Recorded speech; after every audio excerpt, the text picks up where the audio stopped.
विश्वविद्यालय के कुलपति दीक्षांत उपदेश पढ़ रहे थे।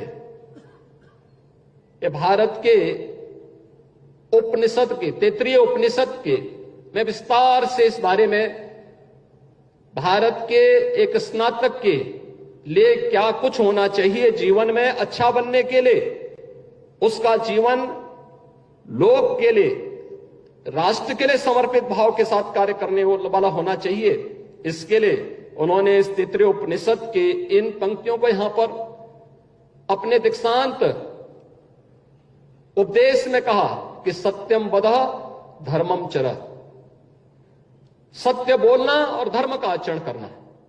धर्म का आचरण, धर्म उपासना विधि नहीं है, धर्म नैतिक मूल्यों का, सदाचार का और हमारे कर्तव्यों का एक पर्याय है जो देश काल और परिस्थितियों से अप्रभावित होकर के हम सबको सम और विषम परिस्थितियों में अपने कर्तव्य के प्रति लगातार आगाह करता है।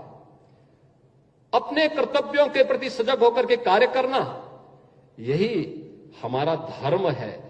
और वह भी राष्ट्र को साक्षी मान करके अगर हम कार्य कर रहे हैं तो सचमुच हम लोग अपने उन ऋषि परंपरा का, भारत की उस समृद्ध परंपरा का प्रतिनिधित्व करते हुए अपने आप को उसका उत्तराधिकारी कह सकते हैं, जिसने हजारों वर्ष पहले ये उपदेश उस कालखंड के भी युवाओं के लिए, उस समय के दीक्षित होने वाले स्नातक के लिए ये उपदेश उस समय रचे थे।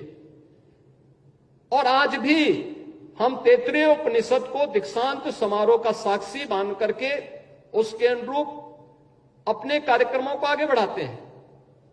प्राचीन गुरुकुल की परंपरा में दीक्षांत समारोह एक समावर्तन समारोह के रूप में होता था।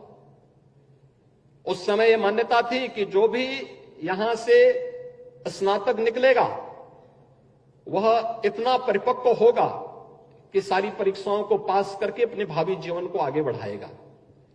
तो एक समावर्तन समारोह हुआ करता था।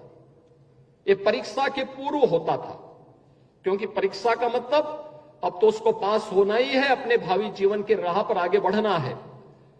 लेकिन इसका परिवर्तित रूप आधुनिक काल में दीक्षांत समारोह के रूप में, कॉन्वोकेशन के रूप में हम सबके सामने आया कि पास होने के बाद एक विशेष समारोह में डिग्री अवार्ड की जाए। डिग्री अवार्ड इसलिए की जाए जिससे उसके प्रेरक व्यक्तित्व से और उसके कृतित्व से उसके आने वाले स्नातक उससे जूनियर उससे प्रेरित हो सके, उससे प्रेरणा प्राप्त कर सके।